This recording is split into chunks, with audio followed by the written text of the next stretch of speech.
2020 meeting of the Merrimack School Board. Please rise and join me in the Pledge of Allegiance. I pledge allegiance to the flag of the United States of America and to the republic for which it stands, one nation, under God, indivisible, with liberty and justice for all. Thank you. Item number 2 is public participation. Anyone from the public that would like to speak, please come to the microphone and state your name and address for the record. Someone from the public's got to do something, I guess, so I'm here. Rick Foote, 129 Indian Rock Road, Merrimack, of course. Two things on my mind. Brentwood building seems to become a great topic of mine. I don't know why. It just seems one of those things that bothers me. Every time I mention it, it still seems the plan is to knock the thing down eventually. Knock it down, burn it down, do something with it, but it's going to be gone away. So, again, turn the thing off. Don't worry about anything. Just shut everything down, drain everything, and call it a day on it, and leave it that way until you finally decide to spend the money to knock the thing down, or somebody's kind enough to knock it down for us, maybe. See if you can find somebody who wants to do it for free or something. A fire department wants to burn it down or something. But if you're going to get rid of it, just get rid of the thing. Don't spend a nickel on the place. It's just a waste of taxpayer money to do that. And it seems like we got lots of things we can spend taxpayer money on besides a crummy old building you're going to knock down in the end. So, number 2, the meeting or two that I was here when you brought up about the kindergartens and the size of the classes you'd like to get to or are already at or something. And then when the KAAs came up, I was trying to figure what that was until you finally said what they are. I was like, wow, you have class sizes that are going to be 14 to 16 kids and the teacher needs an assistant? Holy cow, what do you do all day that the kids in kindergarten need assistance? I mean, I'm sorry, but I find it difficult to believe that little kids that are learning their ABCs and how to count and everything need some sort of help to learn their things. My guess is that the progress the kids make today, a lot of that is based on the electronic devices you now have access to that, things you wouldn't have access to 20 and 30 years ago. If you could do a little test and take away all the kids' electronic devices today, and after a couple of years, just having the teachers teach them and see how the ones that have electronic devices still did, you willing to bet you'd see a big difference right there. Because electronic devices today, as everyone knows, doesn't matter how old you are, every kid's got one of those things to learn with. And I guarantee you they make a huge difference in any kind of learning situation the kids got these days. So it seems to me that the KAAs are pretty much a waste of money, and it's a work project for the teachers union. I would think that the kindergartens, again, my brother's been here before. Bedford does not have a full-day kindergarten, although people still would like to have that there. And my brother points out to him every time, it's a huge jump in the budget to do that. The Merrimack voters approved it a few years back, obviously. I recall voting against it. I didn't think much of the idea. Again, times change and everything. But to me, when you're a little kid like that, a full day, what does that do for a little kid? I just cannot believe the kids being there from 8 in the morning till 3 in the afternoon, that you're just going to learn anything from that. The kids have an attention span of how long? I mean, I don't have any kids myself, so I couldn't time it from seeing my nieces and nephews when they were little kids like that. Their attention span wasn't very long. I don't imagine kids today are any different from kids of 10 years ago, 50 years ago, or 100 years ago. Your attention span stinks unless you got someone standing there telling you this is what you got to do. So all these things, it's great to spend money on, but it's not necessary. The kindergarten program, half day, would be more than enough for all the kids, I believe. And having the little kid helpers seems like a waste of time. Thank you. Thank you, Mr. Foote. If there is no other public participation, we're running out of public, but we're getting a decline, so we will close public participation, and we'll go on to item number 3, which is the understanding FERPA requirements in relation to school and district operations. And I will turn it over to you. Thank you. So part of the goal tonight is to provide some better understanding for the board and for the community about the rules and the regulations that the school district has to follow in almost every investigation that it undertakes in the course of carrying out its responsibilities. And the word investigation might seem strange in the context of schooling because we're teachers first, but the fact of the matter is that on any given day, the life that happens outside the walls of school sometimes impacts inside the school. And so you have cases of students bullying. You have cases of a variety of situations that require administrators to investigate, whether it's instances of bullying, harassment, or any of the category of things listed as reportable acts. It might be sort of a surprise for the community to know that in addition to being educators, administrators have to also be investigators. Is this item number 4 or 3? No, item number 3. Oh, okay. Yep. Sorry. No, it's fine. So, in the course of conducting the investigations, what happens is that in every case, administrators have to follow certain guidelines, regulations, rules. And it's important for the board and the public to know what those are, because they're not arbitrary and they're not site-based. In other words, one school decides to do a certain thing its way and another school decides to do a certain thing its way.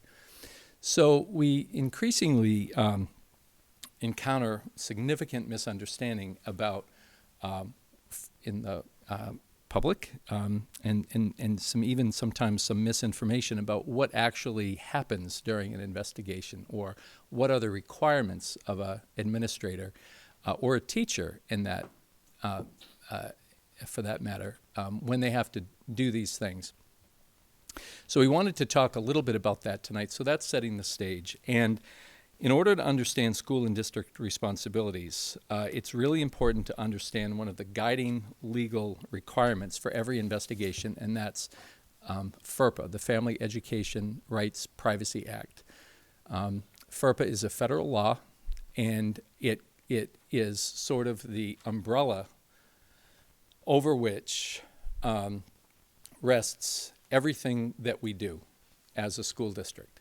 And so I want tonight is really to talk about item number 4 really has to do with the district responsibilities related to reportable acts. But first we have to set the context for what is FERPA and why does it matter so much, and how does it impact the way that we conduct investigations and the way that things conclude, in the hopes that it will help the public understand just a little bit more about what we're able to do and not able to do and why we do what we do.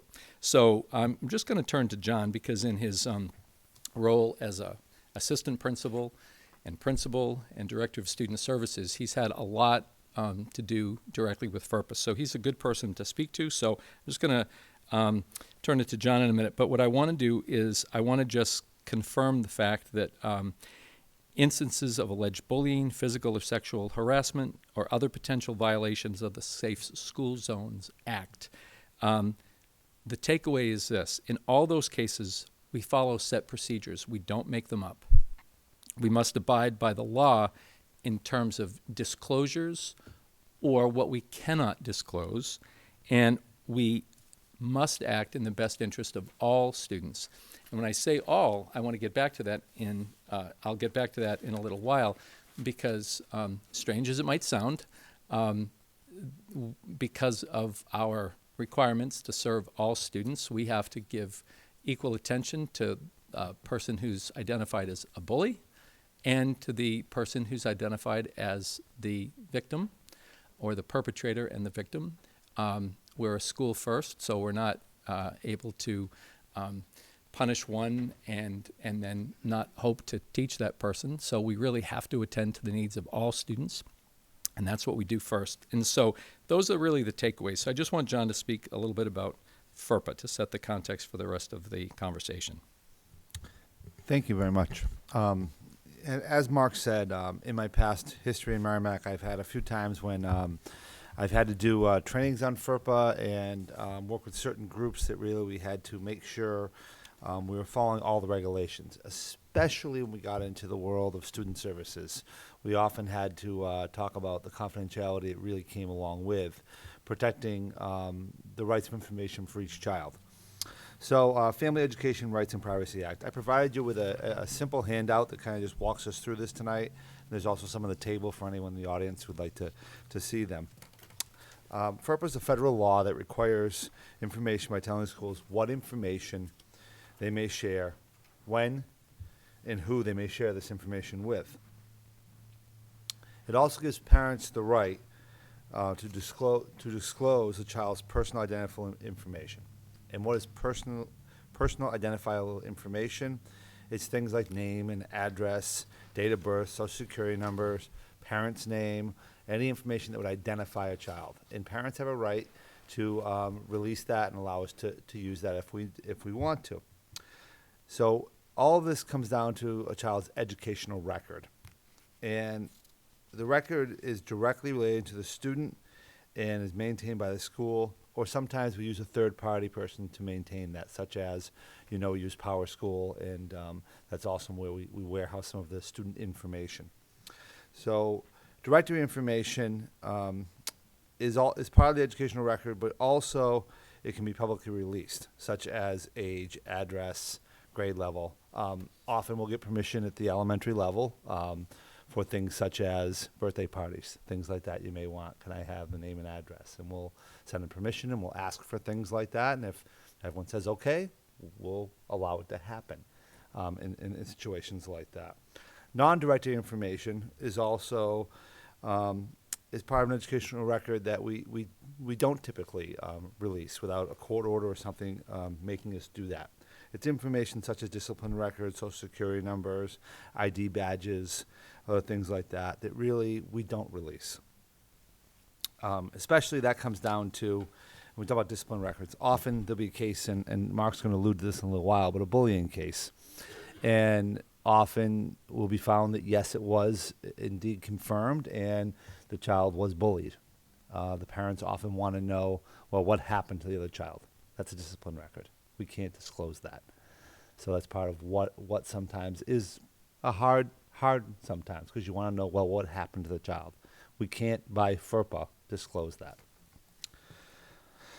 So what does this all mean for us? Under FERPA, we cannot share non-directory or personal information without parent consent. Generally, you can share directory information, which we do.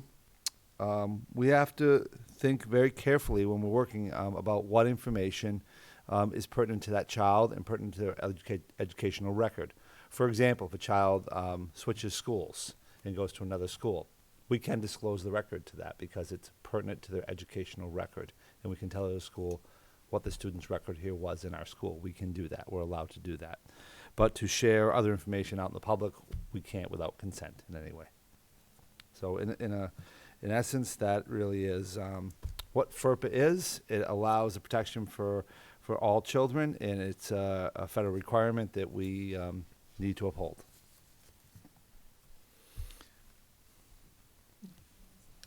Sure. Cinda? You had mentioned social security numbers. What's the situation that we would have a student's social security number? I wasn't aware that we were storing that in the district, so I just wanted some info. We typically don't keep it, but if we did have, like, for example, we may sometimes I know in the world of special ed, we may sometimes for Medicare, Medicaid, things like that, we may have that information. We would never disclose that. But it's a rare case that It's a we rare have case, yeah. those numbers. Yeah. Okay. Naomi? So I'm going to do one of those clarifier things and ask if this is accurate. So if we had students and there was a difficulty between two students, and one was a perpetrator, one was a victim in that, and the victim's family wanted to know something about the perpetrating student, and the district told them, then the district would have violated federal law. That is correct. And that's an important point, because what we're noticing in the district right now is, and it's understandable, when we're talking about cases of bullying or alleged bullying, it's a very emotional thing. It's emotional for the victim, and we'll talk in a few minutes about those words. The word victim is not a word we like to use. It's a word in our policy. It's off of the state RSA around bullying. So we use that term, but victim has connotations that we don't like. But in any event, it's an emotional thing. It's also emotional, very emotional, for the perpetrator, also, again, a policy word, and for the family of the perpetrator. And you can imagine that what almost always happens, almost immediately when there's an allegation of bullying, the emotions rise high. And it falls something like this. My kid would never do that. Never, ever, ever.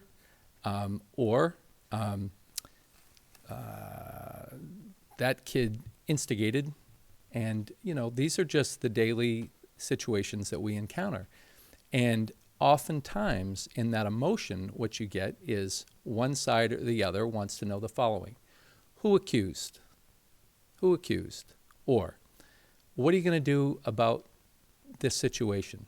I want to know. I want to know. And again, you can't blame people for those emotions.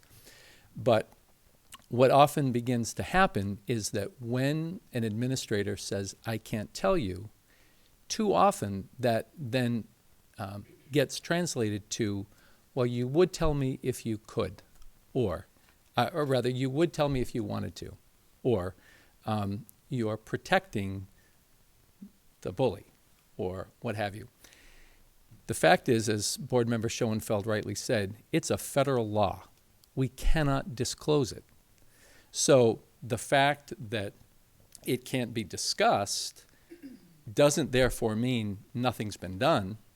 We just can't tell you.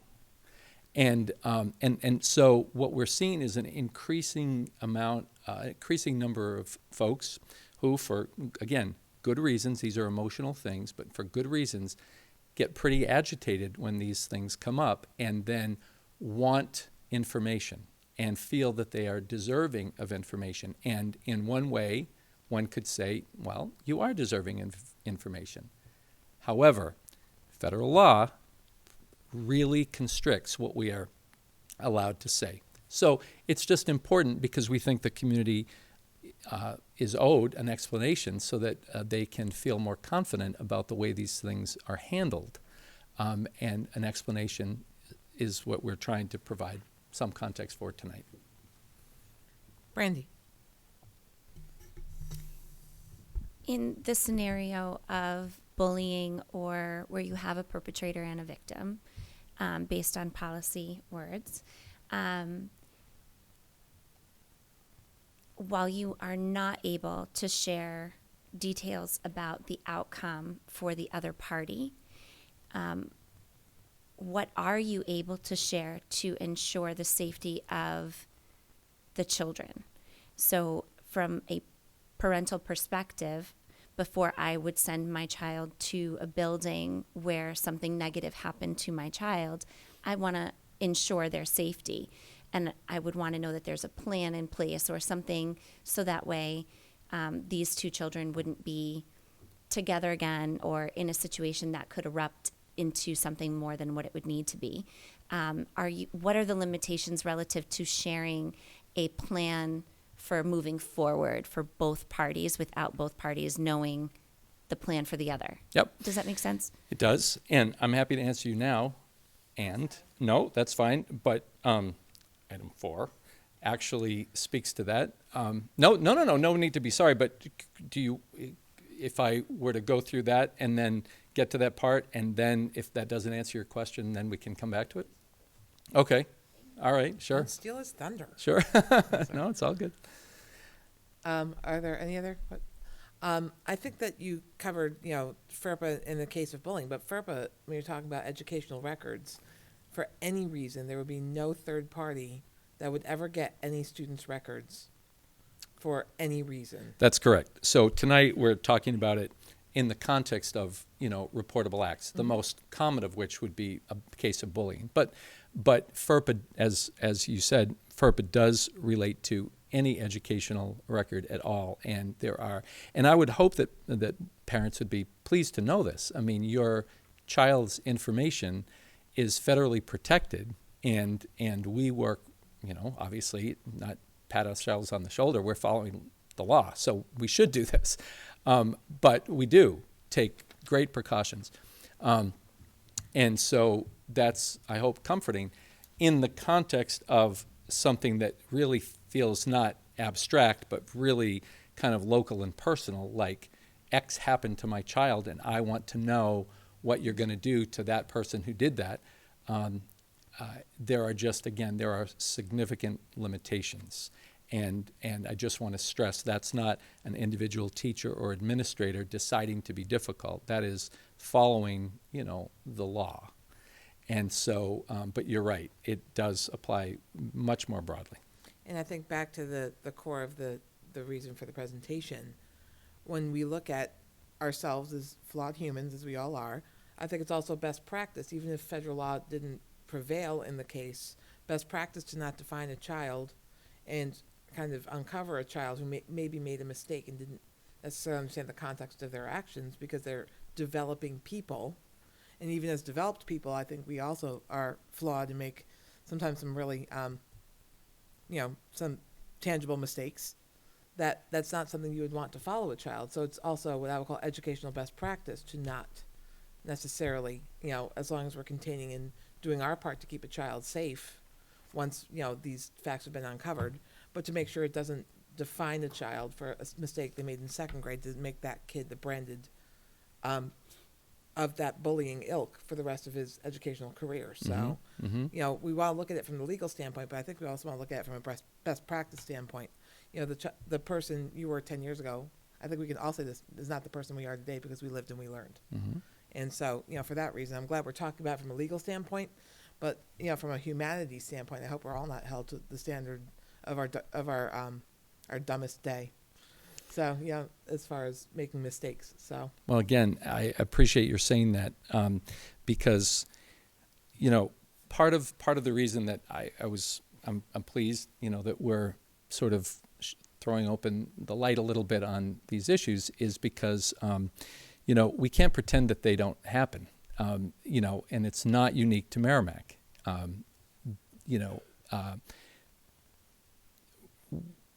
These situations where, students misbehave in any number of ways that fall under the Safe School Zones Act, we have to figure out a way to deal with them. The thing that is important to note, and it's kind of aligned with what Chair Barnes was saying, is that, and here's something I think we need to kind of stress again and again. We employ educators. That's who we employ. We don't employ professional investigators. We don't employ police or judges. We employ educators. That's our business. We have other institutions that deal with other things. And we have a memorandum of understanding, which I'll describe a little bit more detail later to the public. But we have a memorandum of understanding that articulates the relationship between the schools and the police when an act, for instance, becomes, falls into the category of criminal. And then the police deal with that. So it's just the reality that we, are in now. But it's important to know that what we do best is teach. And so to Chair Barnes's point, if there is an infraction, whether it's minor or major, or that's in the eye of the beholder, of course we need to take what might be called punitive measures. But as you'll see in a few minutes, our board policy, which you all know, specifically talks about the support for also additional or alternative measures that really speak more to the educational goal of what we do, which is to try to teach a student to learn from their behavior and to become a better person as a result of it, because that's what we do best. And so this is all just, it's part of, we've had a lot of dialogue this year, and I think good dialogue about, kind of operations of a school district and sort of trying to throw open the light a little bit about what happens and what we do. Well, it's no longer that you just come to school and you teach all day. There are things that happen. Sometimes it's a reflection of the outside world coming into our schools for 6 hours and what have you. And, we're trying to do our best to teach and then to deal with those things as they happen. And we are guided by regulations that make it be this way and not that way. And so the goal tonight is just to try to shed a little bit more light on what that actually means for the delivery of our service.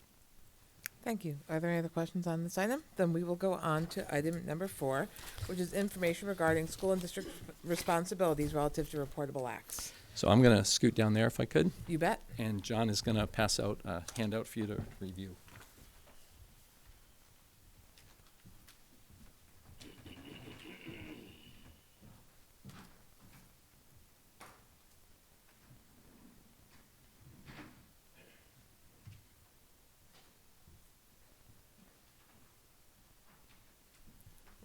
And we're queuing up the AV while we're at it. Thank you.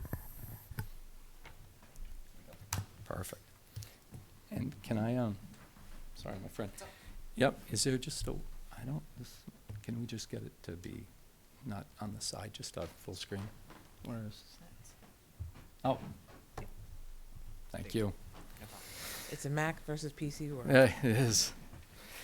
So, so what we wanted to talk a little bit tonight about is to kind of focus on bullying, because bullying would be one of those things that falls most directly into the Safe School Zones Act. That is something that happens most frequently in our schools. But I don't want to give you the impression that it's just about bullying. So when we talk tonight and we talk about procedural things, that applies equally to situations of sexual harassment or any other kinds of infractions that fall under safe school zones, which we'll talk about in a little bit. But I really, because the most common daily occurrence, let's say in the public schools, at least here in Merrimack, is bullying. And so that's how we're going to focus, but the other things that fall under the reportable acts really are these same things apply. So what I really wanted to do for a minute also is to focus the community's attention. I know the board knows this, but the community's attention on the district bullying policy. And I don't believe in this particular PowerPoint it translated to what I had hoped, which is that on your slides you see highlights where I want to draw your attention, but I don't know that they come up on the screen, so I'll just point them out to you. But the definition of bullying, which the district adopted from the state regs, and I'm just going to read it, is hereby defined as a single significant incident or a pattern of incidents. So I want to stop right there and say that made a huge difference in the way that we conduct our business when the state and the board adopted a state policy, defined bullying as a single significant incident. So in the days prior to this, you would really have to look for a pattern of behavior over time. That would have constituted bullying. Now, there could be a confirmed case of bullying with a single significant incident. Why that matters is because how one defines a single incident versus another is there's a lot of interpretation there. So you might hear, in the old days, two students bump each other on the playground, and that's just two kids being kids. Under this law, it leaves open the question as to whether that was a bullying incident. That's not Merrimack, that's the state law.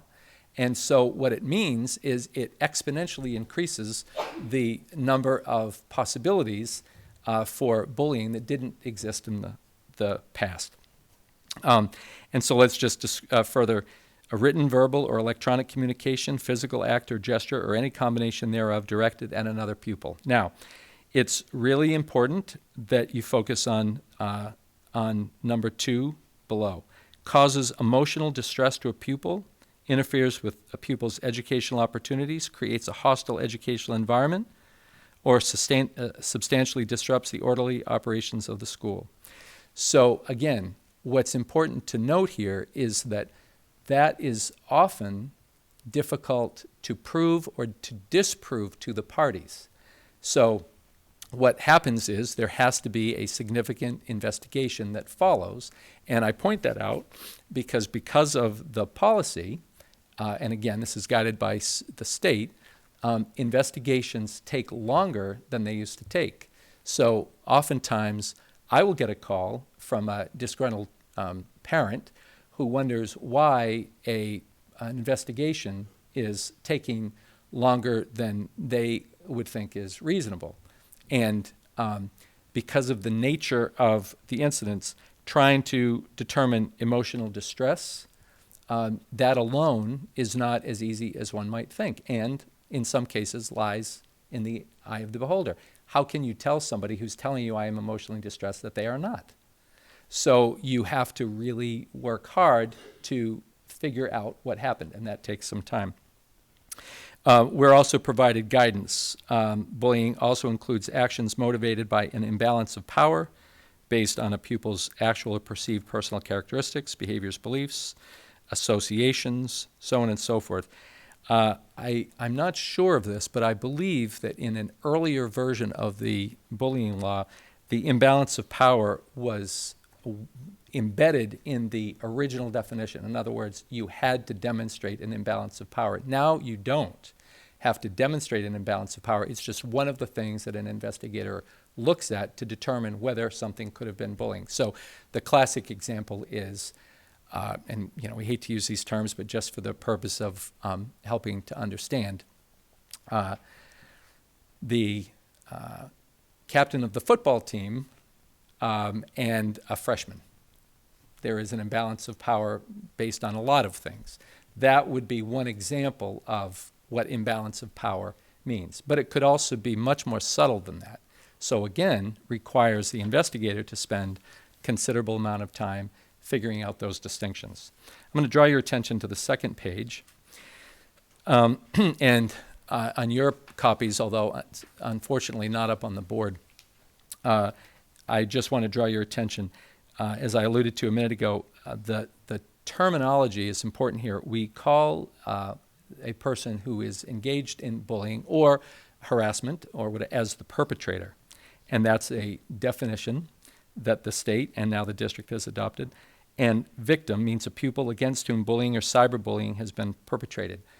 Again, that term is a challenging one because we, don't perceive that anybody is a victim. We perceive people as having dealt with something and we're helping them to overcome it. But anyway, that's an important word. So the reason I point that out is because frequently administrators get calls from folks saying, I don't raise a victim, my child is not a victim, but it's terminology that we're required to use in a formal investigation for which there'll be a write-up, and we have to use that terminology, and so we do.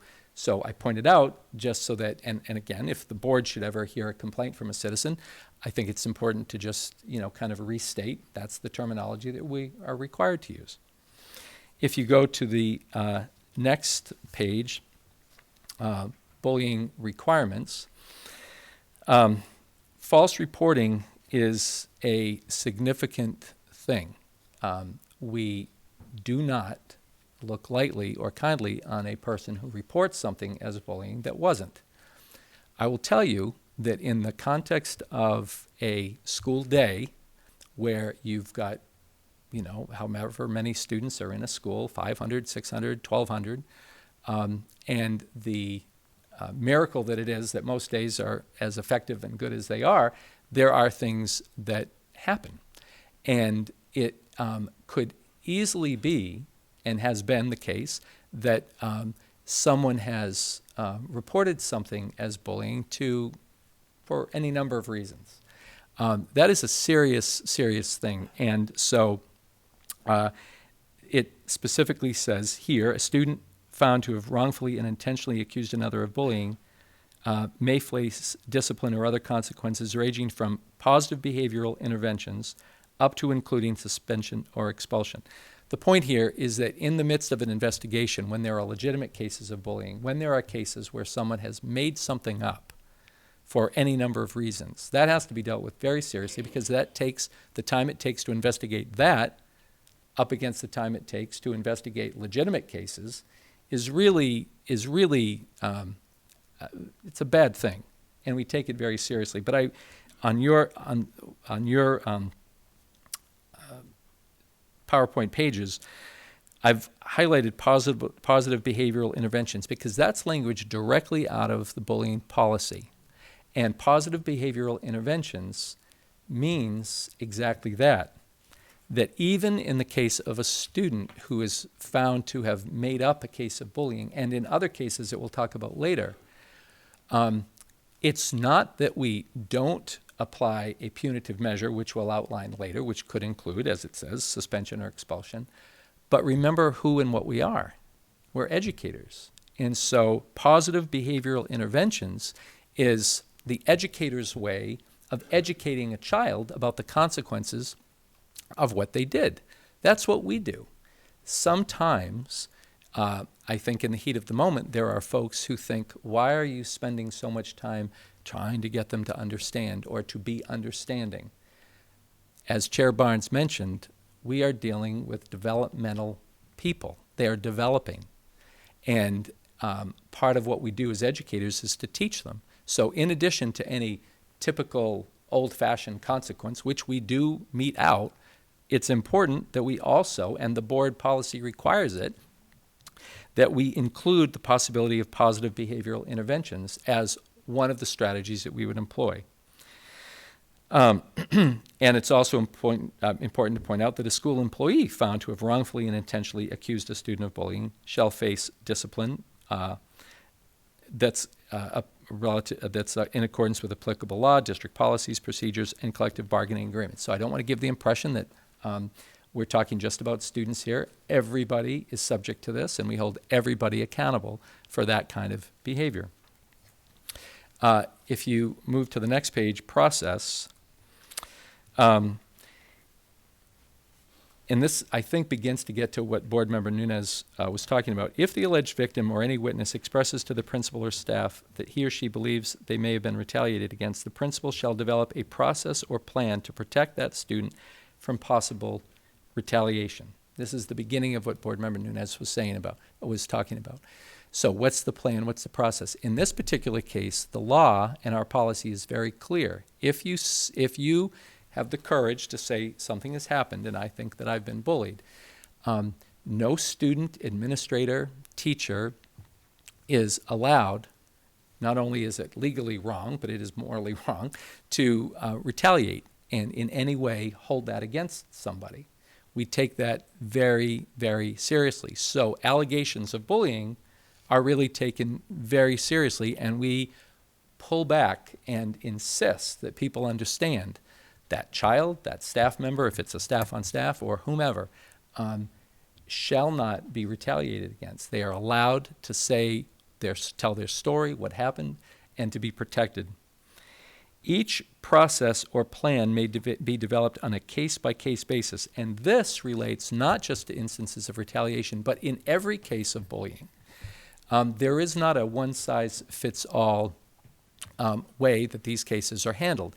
And I want to point that out because that matters, because the investigation, and you'll see that we have very strict guidelines on the process and the timelines for concluding investigations, but when you take everything on a case-by-case basis, what that says is that we look at individuals, 2 or more individuals who are engaged in a situation, and we have to look at all the backstory, oftentimes which includes things that don't happen in the schools.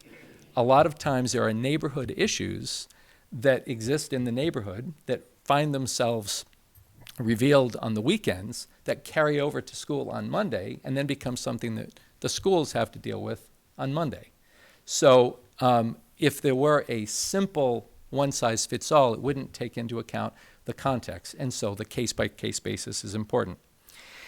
And I also want to point this out. Suggestions include, but are not limited to, rearranging class schedules to minimize student contact, stern warnings to alleged perpetrators, temporary removal of privileges, or other means necessary to protect against possible retaliation or, or just bullying later, and we'll talk about what the remedies are for bullying. This is specifically about retaliation, but in all cases, a plan gets developed. And to Board Member Nunez's question, that plan is absolutely shared with the parent of the victim, or should be. What can't always be expressed is, for instance, what other measures, like, for instance, if a student is suspended, then it's fairly obvious that they're not in school, so nobody has to say anything, they're just not here. But we wouldn't say anything. You would have to assume that that's the reason why. But there are other things that would happen based on a case-by-case basis, where a principal or an administrator would determine what the best course of action would be. And that might be time with the behavior specialist. That might be lunch with the principal. Now, you might say, well, it would be obvious that they've missed lunch privileges because they're not in the cafeteria. Well, a lot of times students aren't at lunch, and it isn't always clear, is that a gift or is it a punishment? What is it? But those kinds of things would likely not be disclosed. But what would be disclosed is there is a plan. There is a plan. We recognize the importance of keeping these children away from each other. And in cases where part of the remedy for that would be that child moves, then it's fairly well known. But the point that I'm trying to make is there are things that can be known just by virtue of the publicness of the reaction, the response, the publicness of the response, the discipline response. But then there are other things that can't be known, wouldn't be known, and wouldn't be shared, not to be confused with, therefore nothing has happened. Bring your attention to the next page, disciplinary consequences for violation of this policy. In addition, and this is all board policy, current board policy, in addition to imposing discipline under such circumstances, the board encourages the administration and school district staff to seek alternatives to traditional discipline, including but not limited to early intervention measures, alternative dispute resolution, conflict resolution, and other similar measures. So, in addition to imposing discipline, so I want to point that out because, again, this is very responsive to situations that many people are encountering right now about which there's some confusion and, frankly, in some cases, some frustration. Oftentimes, I hear from folks who will say, why would the bully, if it's a confirmed case of bullying, why would the bully be asked to sit in a book group with a behavior specialist about, let's say, anything from race sensitivity to how it feels to be singled out? That seems awfully light to me. And in the heat of the emotion of the moment, when my child has been hurt, don't disagree with that. But remember what we said before. We're educators first. So we have to and do mete out discipline in the traditional way, loss of recess, what have you. But the board policy requires that we seek alternatives to traditional discipline as well. Early intervention, alternative dispute resolution, conflict resolution, other similar measures. It's hard to always convince people that sometimes the best way to avoid future conflict is to bring two parties together and work them through, because oftentimes the thought is keep them apart, let them never see each other again. But when you leave the confines of the school and you are on the weekend at a park or wherever, and there is no more keeping away, we can only do that during the confines of a school day. What we're trying to do is, and we're required, and we'll talk about it later, we're required to try to create the conditions where this doesn't happen anymore. And so the best way to help it not happen anymore is to teach about what it feels like when that happens and to try to help students empathize, get into the other shoes. It might sound soft, but it's what we're required to do by the board policy, but it's what we're required to do as educators.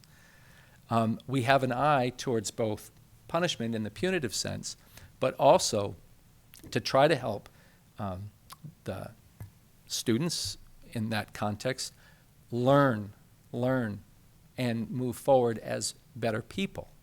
That's really what we do best. We're not a judge and we're not the police. We teach. So that's really what we do best. And the good news is we have a policy that supports that. The difficulty is that sometimes the public doesn't understand, and that's why we're doing this tonight, to try to create a little bit more transparency, a little bit more awareness of why it is we do the things we do. And it's guided by policy. And it's not really intended, it's not intended at all to come from the perspective of weakness or siding with the perpetrator against the victim, which is frequently how it gets sort of played out. I want to just ask you to move to the next page, bullying procedural requirements. And I've highlighted RSA. RSA stands for Revised Statutes Annotated. That means law. So the procedures for internal reporting, the notification of parents of alleged bullying, the waiver of notification rights, all of those things that we are obliged to do and do are statutory regulations. So it's important to just point that out, because I think it's important, and I hope that it gives comfort to the community to know that when we respond in certain ways, we're responding based on statute, in addition to board policy. And so if you read this more closely, you'll see everything from who the designee is for completing the required forms when we get into cases of bullying or harassment or Title IX violations or any other kind of reportable act. And you'll see examples of time frames. 48 hours is required for reporting initially. It articulates our responsibility to inform police verbally and in writing. And in the second bullet at the end, just want to point out all notifications, this is under notifying parents of alleged bullying, all notifications shall be consistent with the student privacy rights under the applicable provisions of the Family Education Rights and Privacy Act, FERPA. So why we wanted to start this tonight is to help you understand what FERPA is. So when we are required to tell a parent about an instance of alleged bullying and their child might have been a victim, the very next question is, who did it? Who did it? And what I'm telling you is that we are not allowed, in most instances, to disclose that. Now, certainly under most instances, let's say the student has shared that with their parents, or the parents have a guess based on how things go in the neighborhood or what have you. That's a separate thing from our being typically able to confirm or deny. So that seems to people like stonewalling, but it's just following a regulation, FERPA, which has everything to do with the disclosure of information, and a discipline record. This is very important. A discipline record is an educational record, and FERPA relates to educational records. So anything that relates to a discipline record, that is alleged bullying all the way to confirmed case of bullying, constitutes an educational record and is therefore protected under FERPA. That's just the way it is, and we have to abide by that. I would just draw your attention to the next page, and that's an awful lot there.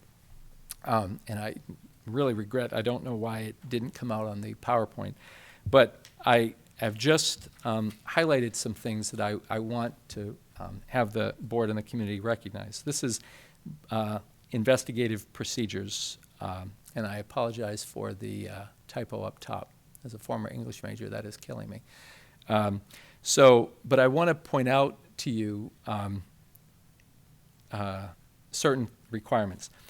upon receipt of a report of bullying the principal within 5 school days. So now the clock starts ticking, 5 school days. The investigation may include documented interviews with the alleged victim, alleged perpetrator, and any witnesses. All interviews shall be conducted privately, separately, and shall be confidential. Now, I am an unabashed, advocate of teachers. I think teachers are good people and they work really hard. I also recognize that we're not all perfect, and this also applies to administrators. But I will just point out that if you take this policy seriously, as our administrators do, and as our teachers do, look at this again. The investigation, which has to initiate within 5 days, has to include documented interviews with the victim, the alleged perpetrator, and any witnesses. And interviews shall be conducted privately, separately, and shall be confidential so that people can't meet and get their stories straight, right? Now, imagine what it's like to do that in a case of one bullying incident that could involve quite a bit. Now, I hate to say, Merrimack is not unique, but one incident is rarely what an administrator deals with. So this is not to say poor administrators. I'm not saying that. They signed up. That's their job. But for a community member, let's say, or a parent who is rightly thinking that their case is the most important case, it sits within a context of multiple cases where all those requirements still apply and the timelines still apply. So it is the reason why sometimes you might not hear from somebody immediately after an alleged incident is reported and then the investigation is begun, because it takes time to develop the kind of data that will provide you with an opportunity to tell anybody anything of merit. I just want to draw your attention a little bit further. A maximum of 10 school days shall be the limit for the completion of the investigative procedural steps. Factors the principal or other investigator may consider during the course of the investigation, including but not limited to description of the incident, including the nature of the behavior, how often the conduct occurred, whether there were past incidents or past continuing patterns of behavior, which includes things that happen both in the school but also outside the school. Because remember, we've got students for 6 hours. They're in the world for 18. And so context matters. The identity and number of individuals who participated in the bullying behavior, whether the alleged victim felt or perceived an imbalance of power as a result, the date, time, and method at which the parents or legal guardians of all parties involved were contacted. All these are procedural requirements that have to be met. And so that's good. It's a high standard. We should be held to a high standard. These are important things. They're damaging to students every time they happen, and they're damaging to families, and we really do try very hard to treat each one with the care and attention it deserves, made more important by the fact that even if we didn't want to, we're required to. And I just point out, for those who wish that they would hear sooner or what have you, that there are good reasons why that isn't possible. If you look to the next page, the principal shall complete the investigation within 10 school days of receiving the initial report. Whether a particular action or incident constitutes a violation of this policy shall require a determination based on all facts and surrounding circumstances, and shall include recommended remedial steps necessary to stop the bullying, and a written final report to the principal. Students who are found to have violated this policy may face discipline in accordance with other applicable board policies, up to and including suspension or expulsion. Students facing discipline will be afforded all due process required by law.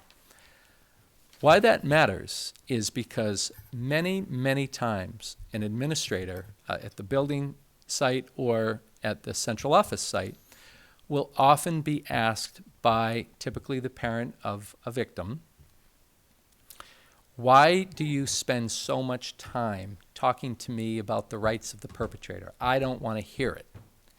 And again, I say with all, I have 2 children, and at any time in their lives, if they were the subject of bullying, I would feel the same way. But we are bound as educators and by policy and the law to afford due process. So it's one thing to say, I understand why you're frustrated, and it's another thing to say, and I have to tell you that that child has rights too. And every time you say that child has rights too, it sets off quite a chain of emotions that are hard to contain. What do you mean that bully has rights too? I'm not making this up. I hear it frequently. And so while I recognize the powerful emotions, let's remember that these are children. Even a 17-year-old at high school is a developing person, and we need to treat them that way. And all people in our, under our system of, jurisprudence are afforded the opportunity to have due process. We don't just say, you're guilty because I think you are and I'm pretty sure of it. Right? If we were to do that, just imagine. So due process doesn't mean it's an coddling of alleged perpetrators, but it is to say that we have to look at them too and understand whether or not they are in fact a perpetrator, and if so, what to do about that. And the what to do about that is important because oftentimes what to do about that seems counterintuitive. Remember that in a previous slide we talked about one of our obligations is to create the conditions to stop the bullying. So remember that every time there's an instance of bullying and a punishment of some sort follows, it runs the risk of having the perpetrator get angrier at the victim. You told on me. You ratted me out. That has to be taken into account by the administrator when they are considering what are the best ways to reduce the likelihood that that person will engage in retaliatory behavior against the person who initiated the complaint, because we can't ever do that. So sometimes the punishment, for lack of a better word, is somewhat counterintuitive to the families of the victim because it seems like we're being overly cautious in the feelings of the perpetrator. In many cases, it is a significant decision based on trying to mitigate future results. So I'll give you an example. If Joey bullies Laura, and the idea is to get Joey to move to another classroom, the possibility exists that that classroom has Laura's best friend in it, and then Joey could theoretically get really ticked off at Laura's best friend, and now that situation multiplies. Or maybe the bully gets involved in a situation where they are now more angry than ever because they were moved out of a classroom into a teacher's class that they never wanted to be in, and the anger increases. So maybe, given the particular situation, the decision rarely, but is to stay in that classroom. Well, you can't stay in that classroom with 2 people who are at odds with each other unless you do some pretty creative teaching and instructing and observation. And so sometimes the measures that are taken seem counterintuitive, but are never taken because it's a path of least resistance. But what administrators know is far more than, let's say, other people involved would know, because they've been involved in the investigation and know why it would be really bad to mix these two, why the obvious remedy might not be the best remedy if our goal is to stop. And I wish I could say that saying you have no recess for 3 days would automatically stop things.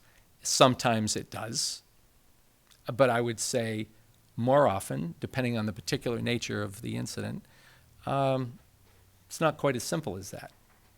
And so there has to be a lot of creative thinking on the part of the administrators, the behavioral team, to try to figure out, case-by-case basis, what are we dealing with and what's the best way to deal with it.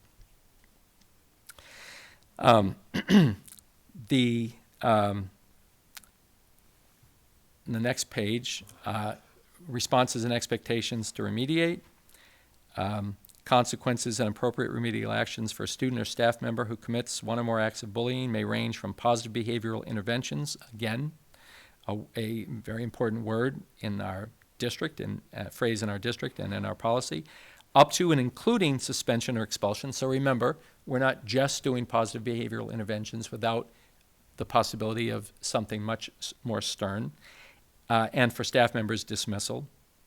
Consequences shall be varied and graded according to the nature of the behavior, the developmental age of the student, and the student's history of problem behaviors and performance. So that's another factor that has to be accounted for. 2 first graders engaged in acts of bullying have a different consequence or require a different way of looking at it than 2 sophomores in high school.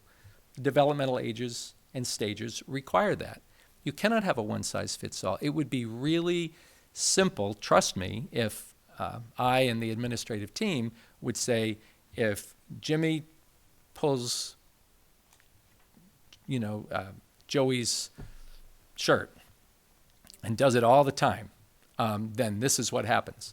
But Jimmy, who's 5, and Joey, who's 5, is different than Jimmy, who's 17, and Joey, who's 17.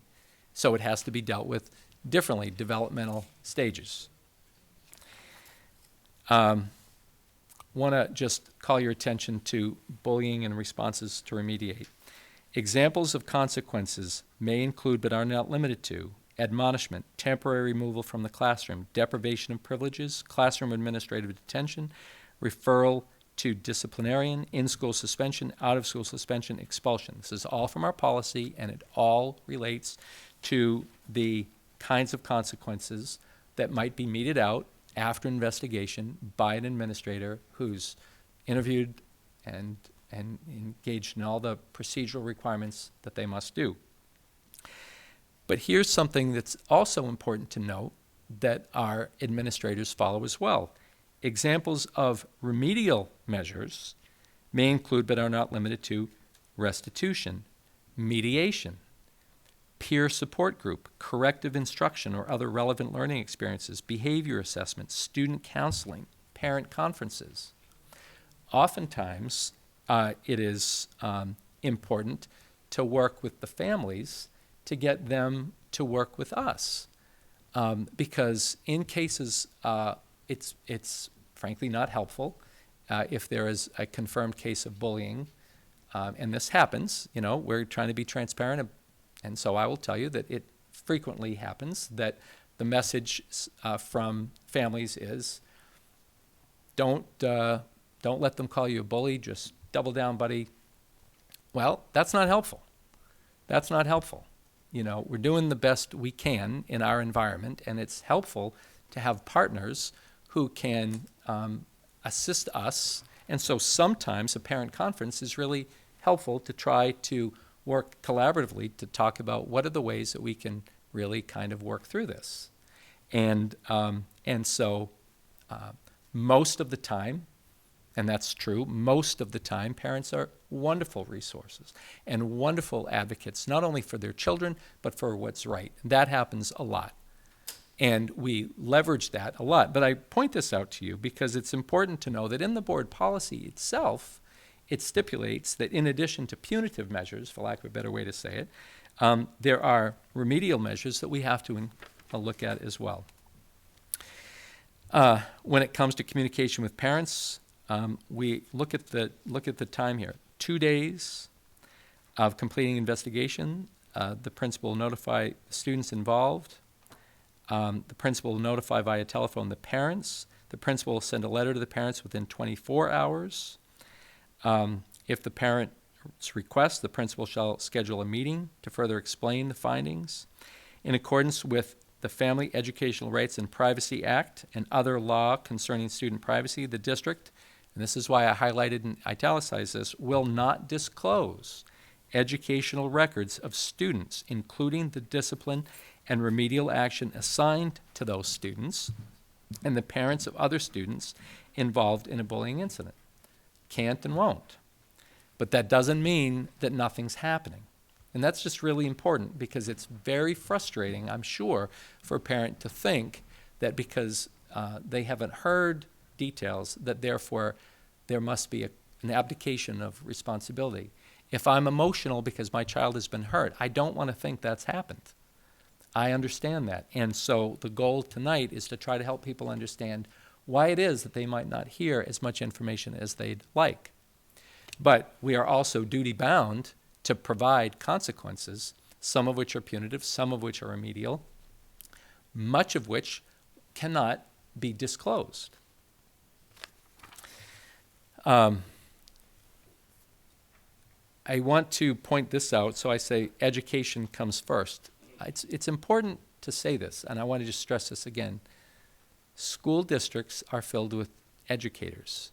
That's what they got trained to do. That's what they do. Life is a little different now than it used to be. We have to have our teachers trained in restraint. Folks who would suggest that school now is like it was when they went to school would be inaccurate, and I would really welcome folks to spend a little time in the schools to see not only what the kind of the reality is now, but the great measures that our teachers and our administrators take to respond to that changing environment. And it is a changed environment. So in support of this policy, the board promotes preventative educational measures to create greater awareness of aggressive behavior, including bullying. The board encourages the superintendent to work collaboratively with all staff members to develop responses other than traditional discipline as a way to remediate substantiated instances of bullying. That is current board policy, and it's informed by state recommendations as well. So I just reiterate that we are it's not only suggested best practice, but we're actually required by bullying policy to seek alternative, creative ways to deal with aggressive behavior, which falls under reportable acts like bullying or any of the other kinds of behaviors as well. I just want to draw your attention briefly to the Safe School Zones Act. That's RSA 193D. And just again, for the sake of folks at home who might not be able to see the screen, if you would indulge me, I'll just read this. The Safe School Zones Act imposes mandatory reporting obligations on school districts and requires school districts to enter into a memorandum of understanding with their local police departments, which we have. And you might recall Chief Roy was here the first board meeting of July, and our board chair and the chief of police signed the memorandum of understanding, which we have, that articulates agreements about how we coordinate and work around these kinds of issues right here. And I would point out that our memorandum of understanding has been touted as a model MOU in the state. And I would also point out, just a plug for our local PD, if anybody thought if anybody thinks it's important to have a school district and police relationship, it is. And I've worked in a lot of places, and I've never worked in a community that has a better relationship between the schools and the PD. Just does. It's just a fantastic thing. We have a need, and we frequently have needs. We have kindergarten students and others who behave in ways you wouldn't believe. And that's just who they are. And as I say many, many times, we love them all, we take them all, and it doesn't mean that they don't do things that you'd be surprised at. And there are times, because of the requirements we have around restraint, that we need help. And every time we need help, our friends at the PD respond. They are the most responsive folks you could imagine. And so you should be really pleased to know that the partnership is as strong as it's ever been. It's not because of me. It's a long-standing tradition, and I'm just a beneficiary, the latest beneficiary of that great relationship. But I thank Chief Roy and her predecessors and Mrs. Jaffrey and her predecessors for sustaining that relationship. School zones refers to any school property or school bus, is applicable to any offense enumerated under RSA 189:13-A, Roman numeral 5. And this is a shocker, but I'll just read you a little bit about what those are. And you know, these don't happen in the schools, but these are the reportable acts, just a smattering. First and second degree murder, manslaughter, felonious sexual assault, incest, distribution of sexual images, computer pornography, first or second degree assault, any simple assault, criminal mischief, burglary, robbery, theft, illegal sale or possession of a controlled drug, criminal threatening. So there, almost everything that you would not want to have happen in any setting, least of all a school, is covered under RSA 193D.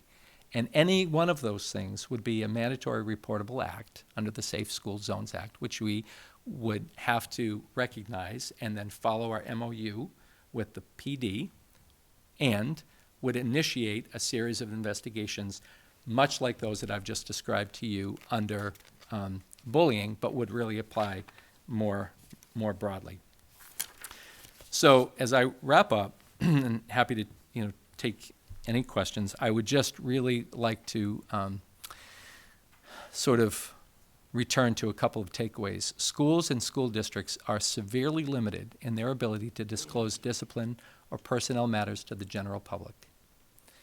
Student discipline for confirmed infractions of the Safe School Zones Act, unless criminal as determined by the local police, must focus on remediation, mitigation of further acts, and alternative strategies to achieve the goal of behavior cessation. So there can be, and likely is, a legitimate difference of opinion about what will cease behaviors. But I'm here to tell you that what we might have thought, or what might have been our experience in the past of traditional punishment equaling sure result, is just not the case anymore.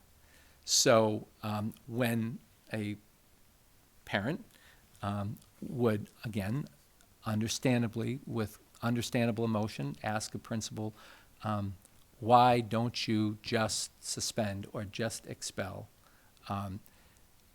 What I would say to you is, what we would say to you is, if we thought that that alone would fix the problem, then we might do that. But remember that we have a duty to educate all students, number one. So it's a pretty high bar that we'd have to meet in order to engage in some kinds of consequences that some would like, because we have a duty to educate. But also, it's important to point out, what's the likelihood that that alone is going to create the effect you'd like? Because there's something called the weekend, or any time after 3 o'clock. And we try to create the conditions where on the weekend and any time after 3 o'clock and before 8 o'clock, students are safe and are educated to understand the consequences of their actions. Discipline is not designed to be singularly and unilaterally punitive. And by the way, such practices aren't even allowed under our district policy. So I say not allowed to be singularly punitive. You've seen me point out many, many places in our board policy that specifically says, in addition to a punitive, you are asked to investigate the following ways to remediate. But it's not designed to be just that. And then finally, schools are places for learning. And we work hard to create the conditions for learning so that students can learn their content, but also learn how to be citizens, learn how to work with each other, learn how to disagree respectfully, learn how to listen to an opposing point of view, without shaming a student so that they don't want to raise their hands. Those are the kinds of things that we do best. And so our bullying policy is designed to help us to do that. And so the goal tonight is to provide the community with just the beginning of a little bit more understanding about why it is we do what we do, and to put that into context so that the tension that's natural in cases like this can at least be mitigated by an understanding about procedures. So that's the goal. I'm happy to take any questions that you have. Are there any questions from the board? And I'm going to go to you, Brandy, first, because your question started in item 3, so was your question answered? It was in the general case of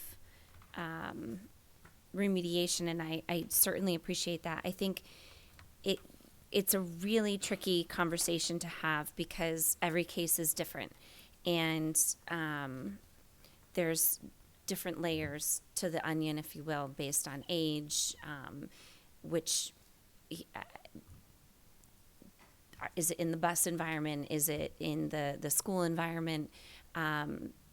Classroom versus playground, or there's so many different layers to it.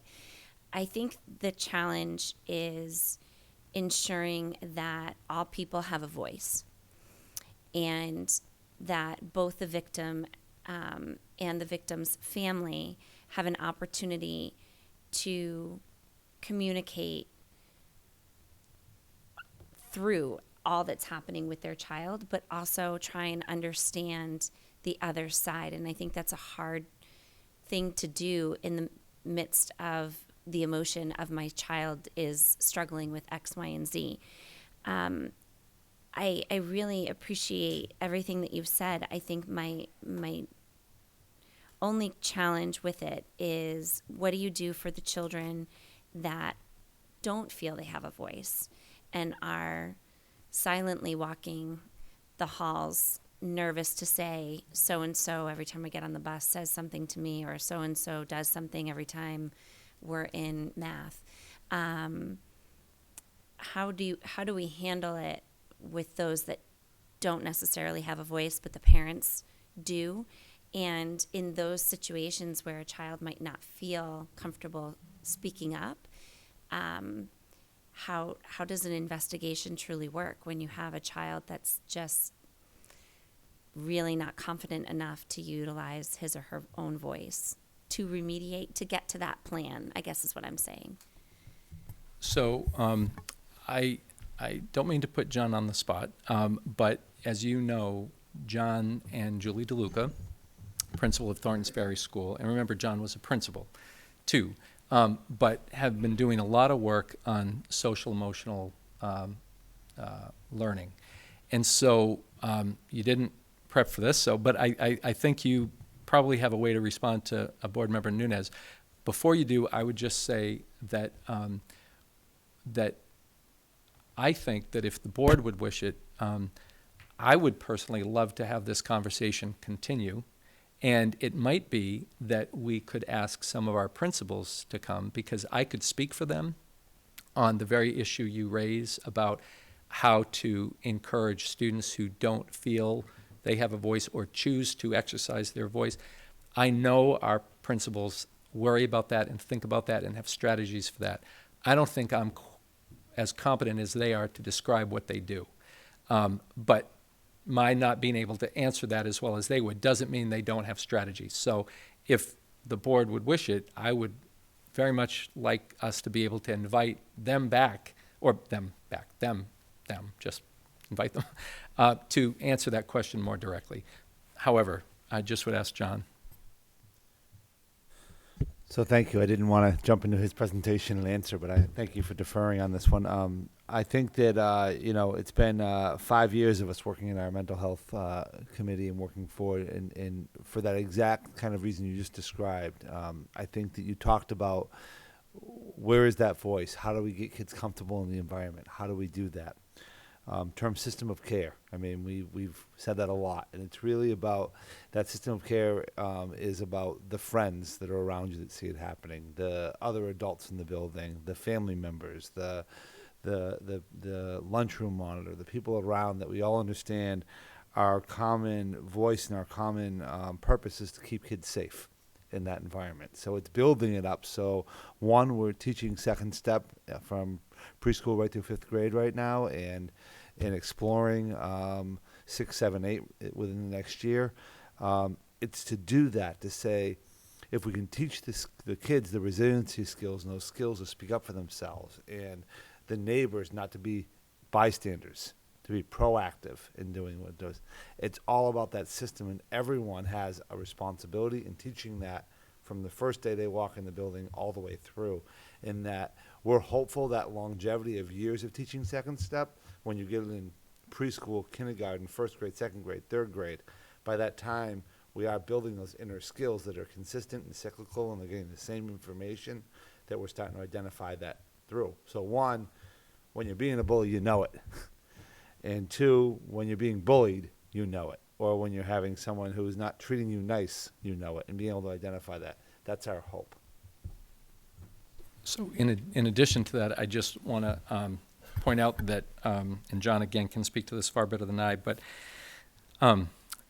teachers through this process are increasingly comfortable identifying behaviors that would be viewed as telling. So without this training, a teacher might look at a student who's quiet or withdrawn and might just assume they're quiet and don't want to talk. And that's sometimes the case, and we got to be careful. Not everybody has a terrible, sad story. But I think that our teachers are getting increasingly aware of signs that would allow them to proactively, in a safe way, reach out and say something. And I'm paraphrasing, and I'm sure the team, if they were here, would say, Mark, that's never how we'd say it, but something like, I just got to ask, because I'm sensing that maybe something's bothering you. And in a way that would encourage a student to reach out, be able to do that. Their language is trained and much better than what I've just shared, but the theory is that. And I think that John would be the first to say that we are continuing to work on that and get better. Do we miss signs? I'm sure we do. But are we better than we used to be? I'm sure we are. And so I think it's a process like everything else you hear us say. It's a process of continuing to, try to identify a challenge and try to meet a challenge, and not just go, well, we never did it that way, we're not going to do it now. That's just not what you get, in Merrimack. But anyway, but I'd love to have the principals come and elaborate with you at a future point too. So I think that would be great. I also, this is a hot topic, right? Like there's bullying in general is a topic where I think if you have a child, it's either a fear of yours, you've walked the path, you've been on the receiving end in some way, shape, or form, whether it's been on a field or in the district. It's prevalent, more prevalent than I think anybody really wants to admit at this point. It's challenging. I think that we as a district need to stay on top of the policy and making sure that it fits. If this policy was written X amount of years ago, that we continuously look at it. And modify it based on what we're seeing currently. And if there's something, I know that it's great as it is now, but what was great back 5 years ago might not necessarily be 100% what our policy needs to read for today, whether it's from remediation or for consequences or for what you can expect for both sides of it. So I this is a great start. I definitely would like to learn more relative to how we can work with those that are more quiet about what's happening in their world, but also wanting to take a deeper dive into the policy just to make sure it's as current as it should be or needs to be. Awesome. Andy, I think your hand was up. Too many microphones. So, first comment, Mark, excuse me, is somebody that lives in PowerPoint with way too much text. The best approach if you want to highlight text is underlining, bold, and change of font size. Because unlike Microsoft Word, highlighting doesn't work in PowerPoint, as you found out. So just a passing comment. The other thing I'm going to attempt to say, if my voice holds out, is I think it's a good idea to bring the principals in, because having dealt with bullying years ago when my kids were in school, one of the hardest things for a parent of a victim to walk away with a resolution is finding that your child needs to make an accommodation, such as being moved out of a classroom or changed an environment.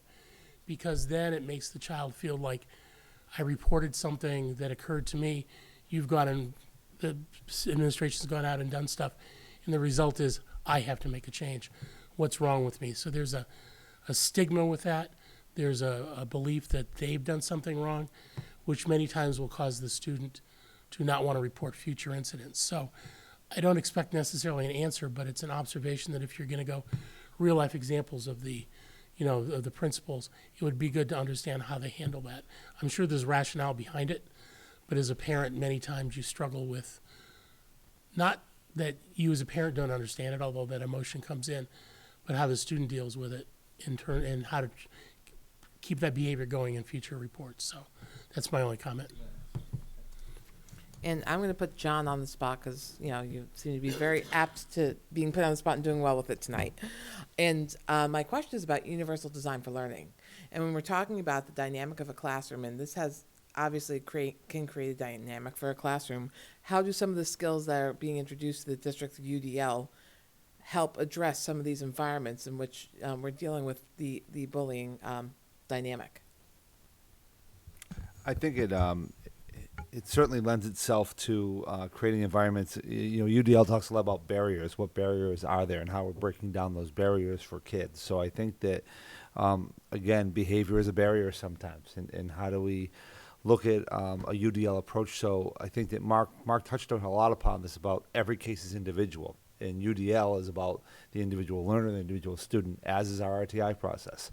So I think it all kind of goes together when we look at every individual has its own strengths, weaknesses, and barriers, and we look at it the same way when it comes to these cases and these instances of how do we create environments for kids that are accepting of all and allow us all to learn in that environment, and it's a safe environment. So for UDL to be effective, we need safe environments. So it all does fit directly, and as you said. Thank you. Yeah, absolutely. Cinda. I just had a comment. Actually, it was going to be a question, but I think it's probably one of those things that's better suited when the administrators come back, or specifically in my case, the elementary principals. And I know John spoke briefly about the second step and even further to the Castle framework. Mm-hmm. And what I'm interested in is how, and I know we're relatively new into this curriculum, how that is impacting the incidences and the data that surrounds the bullying instances that we're seeing in the lower grades. Because I think that also becomes when we look at that and we see the results of that, then it also becomes a no-brainer when we move them into, if we move some of the framework or the appropriate framework into the upper grades. But I'm just interested in the data, at least any early signs. I know it'll probably take some time for all of those students to have that framework in kindergarten. You know, it'll take many, many years, but it doesn't mean that that data is not going to start to trend sooner than that. So I'm just interested in that information. John?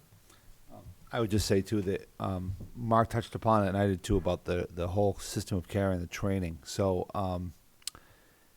as you said earlier, telling the data, but what I'll tell you, the awareness is raised. So, that balance of awareness raised in data and a program that's helping address the student learning itself too, is a factor in all of that data as we move forward. Are there any other questions or comments on agenda item number 4? We'll let you go back to your original seat, and thank you, Mark. We're on to the housekeeping portion of the show, which is item number 5, approval of minutes. So we're going to start with January 7th, 2020. I'll entertain a motion to approve. Made by Cinda, seconded by Yandy. Are there any adjustments to the minutes? Seeing none, all those in favor signify by saying aye. Aye. Opposed, none. The motion carries 5-0-0. We are on to January 14th, 2020. Motion to approve. Made by Cinda, seconded by Naomi. Are there any adjustments to the minutes? Cinda? Yes, I have 4 on page 2. Line number 69. It says Vice Chair Gualyumi commented she would prefer to push everything back by a year unless there was a high risk. I just wanted it noted that one of the reasons that I had had that preference was because it would move those costs closer to when the district is slated to have paid its bonded debt. The next one is on page 4. Just a very minor change on line 138. It says Vice Chair Gualyumi asked if the proposed campus redesign, and it says was run by the Planning and Building Committee, which I think creates the connotation of maybe like completely under their control. Maybe it was, but I was simply asking if the campus redesign was reviewed by the Planning and Building Committee, so I'd like that to be noted. Page 10 is my next one.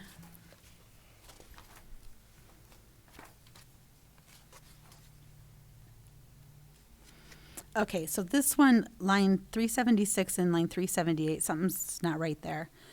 It starts out and says, Vice Chair Gualyumi stated all of the field trips, and in particular the academic support, should stay in the budget as she felt it was critical. She further stated she was the same mindset as Vice Chair Gualyumi in terms of windows and the charter buses. So I think that I had spoken in line 372, and it was somebody else, and I think it might have been Shannon, that actually made the statement about the field trips and the academic support should stay in the budget. Or perhaps it was somebody else other than Vice Chair Gualyumi, because Vice Chair Gualyumi had her opinion in line 372. Does anyone remember? Or maybe we could just ask to go back and have We can someone just go back listen and for get clarifiers. clarification. Yeah, it's starting to sound like Elmo, because Elmo talks in a third person all the time. Can you, I'm sorry, can you just say the line number again? It is page 10, line number 376 and 378. It's, Okay. somebody echoed what I said on line 372, but it wasn't me. Okay. Then the next one is page 12, line 477. It said Vice Chair Gualyumi noted she was also in favor of removing the vocational transportation. And I think we had just reduced it. Is that right? It wasn't removed completely. It is reduced. So, By $25,000, right, so the right. notes need to reflect that, because I wasn't in favor of removing it, it was just reducing it. And that's all I have for the set. So with that, are there any other edits to the minutes? Seeing none, all those in favor signify by saying aye. Aye. Opposed, none, abstain. Motion carries 401 with Board Member Nunez abstaining. We are on to January 16th. Motion to accept, made by Andy, seconded by Naomi. Are there edits to these minutes? Cinda? Okay, I have 2 on page 2.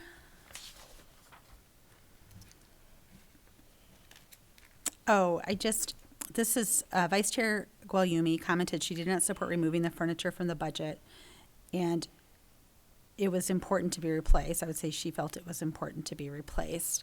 I also made a statement about that I understand that some of this furniture is greater than 40 years old. So I just wanted that noted in the minutes as well. My next one is on page 9.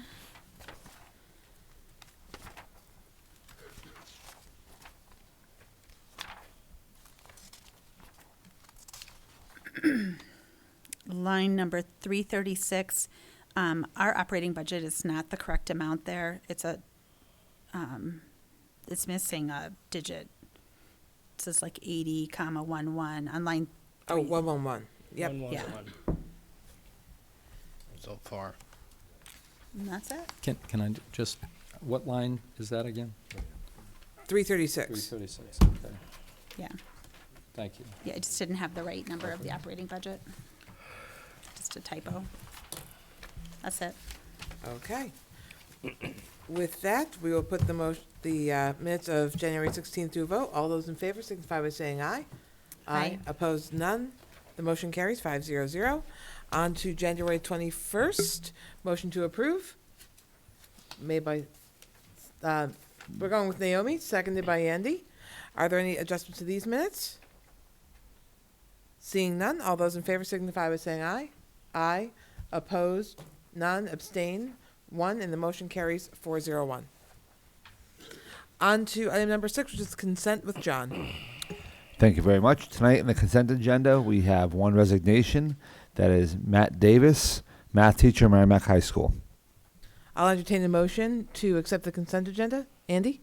I'll try to say this. I move that we accept the consent agenda as read. Second? Seconded by Brandy. All those in favor signify by saying aye. Aye. Opposed, none. The motion carries 500. Acceptance of gifts and grants under 5,000 with Matt. We have, excuse me, one gift tonight to Merrimack High School. The name of the donor is the Guild of New Hampshire Woodworkers, care of James Forbes, treasurer, 31 Mill Pond Road, Kittery, Maine, in the amount of $600 to provide compensation to nationally recognized woodturner Donna Zills Banfield to present woodworking techniques and embellishments. The goal is to bridge objective woodworking skills with student creativity within the course curriculum. We thank the Guild of New Hampshire Woodworkers for their generous gift of $600. Cinda? I mean, this is not the first year that they've done this, so. No, it's not. So I just I'd like to make a motion to accept the gift with our gratitude and appreciation. Second? Seconded by Brandy. All those in favor signify by saying aye. Aye. Opposed, none. The motion carries 500. 8 others. Are any correspondence to come before the board? And Mark, I will defer to you. So I would, so I want to preface this by saying, we're always very happy to answer questions from the community. It's their community, and and so we're happy to answer them. We have had quite a few requests for information in the since really December, but particularly in this last week. And so I would just point out we've had requests for staff information relative to salary, length of service, class size, assignment, and so on. We've had requests for information around special education expenditures and assignments, questions around contracts over a certain amount of money, particularly wishing to see bids. We've had questions about current and historical trends in budget, questions about enrollment. The board chair just asked me to kind of discuss time frame, again, happy to do this. It just it's a lot of this information is public, but the way, so for instance, many questions related to special education are in our budget. I think we're one of the few districts that as transparent about the assignment of paraeducators and so on as we are. But anyway, in our budget, under RSA, just so you know, we're not required to create special documents if they don't already exist. We're not required to produce special documents to, oftentimes the way questions have been asked, it is sort of the implication is, or the request is that we do that. So in some cases, the way the questions are asked, we have done that, even though not required, just to try to provide answers the way that they are. However, that in some cases takes a significant amount of time. Again, no problem. We're happy to produce answers to anything. But probably, if you think of the variety of people who've been engaged in trying to collect these answers, we're probably looking at a total of between 40 and 50 hours of between, all the different players, including administrators and technology folks, central office people, over the course of about the last month. And in the last week, probably about 25 hours. So just a point of information, happy to do it. The community deserves to get answers that it seeks. However, it is also true that when that happens, we do our best, and then, we have other things that we're doing too. Thank you, Mark. Cinda. How many requests have you received? Approximately, you don't have to give me the exact. So 6. Okay, so it's not like 30 or 40. It's No, no, it's actually probably a little more than, I would say, actually, that's within the last week. I would say if we go back. If you go back a month or 2 months. Well, I'd say probably, so total probably 15. Okay. Which again, it's, however, some of them are. Time consuming, I get you. Right, Yeah. not a problem, but it is. Do you need any authorization for overtime hours or anything like that, or is it something that can be handled, let's say, No, in the near future? To this point, I think there's only one outstanding request that's yet to have been Okay. addressed, and that will happen most likely tomorrow. Again, just pulling information. And again, I would just point out, a lot of this information is available, particularly in our budget, and others of it are public. But, we're happy to try to put it together in the way that the question was asked, mindful that under RSA that's not required, but we're trying to do that. But no, we haven't, typically what happens is, people work until the day's done, whenever that is. Well, and it may be that information may be available, but someone may not know where it is, so. True. I Well, mean, it- it makes it sense can- to send a link back or something. Which in the particular case of the response tomorrow, that's exactly what's going to happen. Okay. Yeah. Thank you. Yep. And in some instances, we've been asked for, let's say, 10 years of expenditures. And fortunately enough, I can create I'm creating a report as opposed to just doing each year on its own and having the individual put it together, because quite frankly, it's easier for me to do it that way. So I would create a report that would have the 10 years of expenditures all together so that that individual could see a trend. But that's all on one system. That's on the Infinite Vision systems. That's the financial package and the HR package.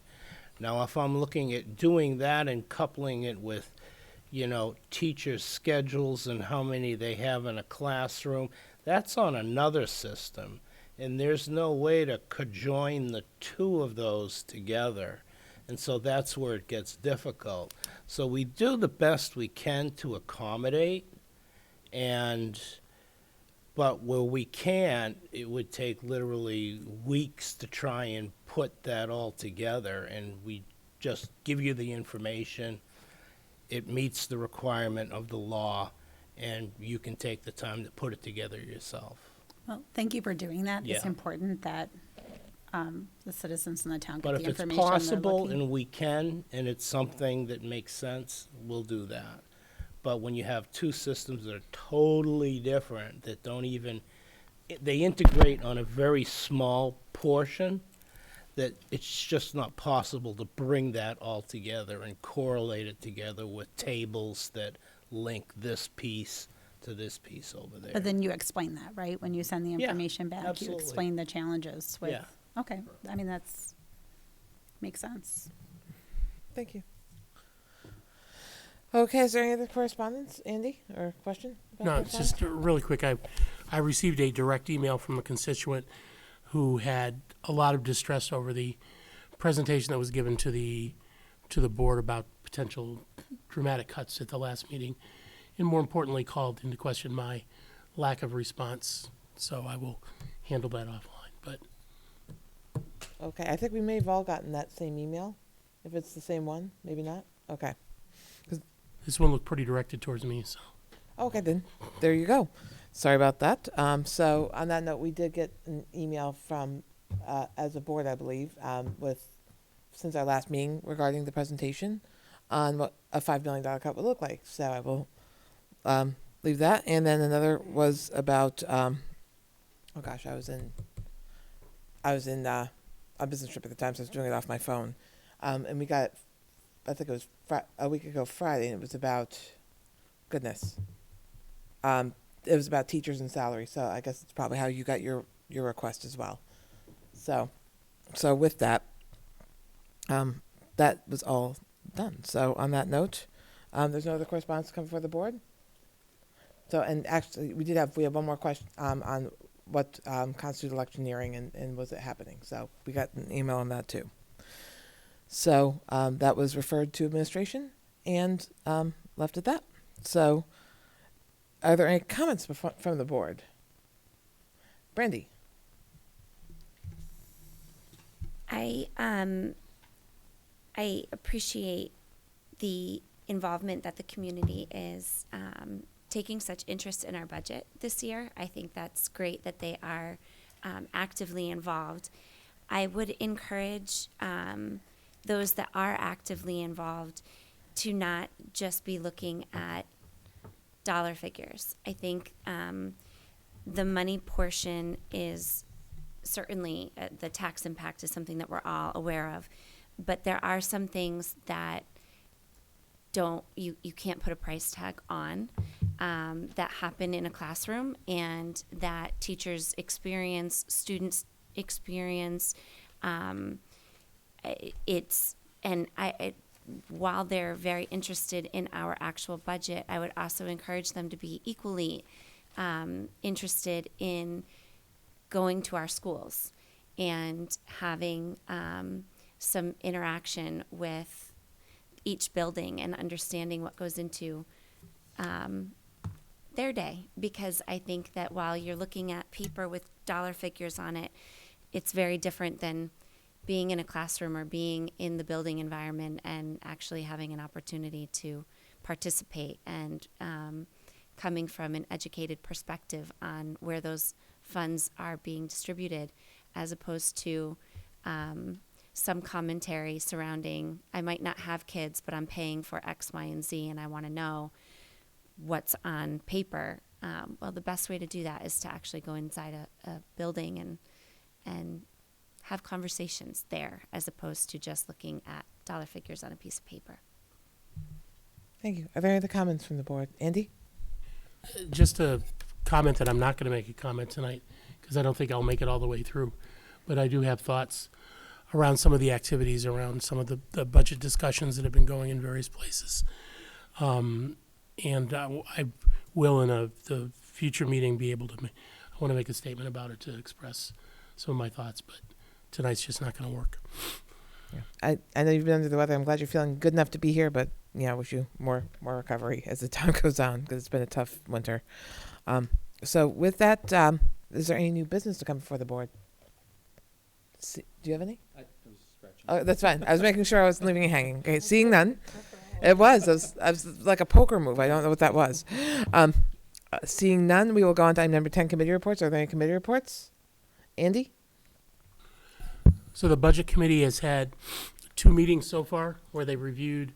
The first one was a week and a half. It was a Thursday. It was almost 2 weeks ago, where they reviewed all the school budgets. Then there was a meeting last week where they didn't have quorum, but because there was no voting actions, it was only informational. There was a sort of a non-meeting or an informational meeting where they reviewed all the remaining budgets. So the Budget Committee has gone through all the budgets that we've done, and tomorrow night they're having a meeting to discuss the warrant articles that we proposed and drafted, and I believe they are going to start their working discussions. So the Budget Committee is well in process. Thank you. I had 2. So Parks and Recreation met on January 22nd. The first thing we reviewed was the budget presentation to the town council. And one of the items that was slotted for the 2020-2021 budget was the resurfacing of the tennis courts at Wasserman, obviously very relevant because that's where we have to send our tennis players to have their home matches because we don't have any on our campuses anymore. And instead of waiting until 2021, they are going to pay for those tennis court repairs and rebuilds using the savings/surplus accounts that they have and do it in this year's budget. So it's not going to be in the budget, but they are getting redone. Let's see, what's the other thing I have for that? Oh, and also in the budget discussions, in the budget, they were planning on raising 3 buildings at Wasserman because they are beyond repair because they hadn't been repaired in a number of years. But ironically, with our winter, one of the trees from the park fell on one of the buildings, and now it has an insurance claim. So they may be able to repair it with insurance. So we may only have to raise 2 buildings instead of 3. There are some upcoming items of interest for the community. Their Murder Mystery fundraiser dinner is 2/8, which is this Saturday. Tickets are still available. There's some left, so it's supposed to be a fun night, and it has a 50s theme. So go to the Parks and Rec website to check out the details on that.